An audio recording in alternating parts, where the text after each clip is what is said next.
तर मित्रांनो, मी आज सँटस रोडला कामाला निघालो आहे. आता मला उल्हास स्टेशनवरून ट्रेन पकडून सँटस रोडला जायचं आहे. मी ट्रेनमध्ये बसलो होतो आणि तेवढ्यात शेठचा फोन आला. ते बोलले ठाण्याला उतर, इकडून मी तुला स्ट्रीप लाईट देतो, ती घेऊन जा. आपल्याला साईटवरती आज स्ट्रीप लाईट लावायचं आहे. तर मी ट्रेन पकडून आता सँटस रोडला पोहोचलो आहे आणि ह्या टावरमध्ये आज आपल्याला 11व्या मजल्यावर काम करायचं आहे. तर तुम्ही बघू शकता एंट्रन्सलाच एवढा खर्च केला आहे बिल्डिंगवाल्यांनी.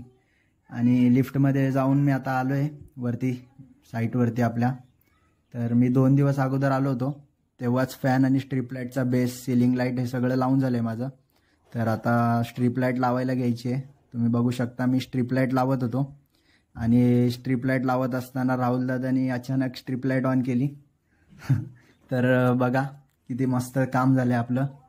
तर तुम्हाला काम कसं वाटतंय माझं ते सांगा, नक्कीच कळवा मला. तर बघू शकता हॉलमध्ये एकदम मस्त झकपक अशी लाईटिंग झालेली आहे. तर बघा तुम्हाला जर आवडलं असेल काम तर नक्की लाईक, कमेंट आणि शेअर करा, जेणेकरून तुमच्यासाठी मी असेच नवनवीन ब्लॉग घेऊन येत राहीन. आणि आज माझं काम इथलचं संपलेलं आहे. तर चला, टाटा बाय बाय.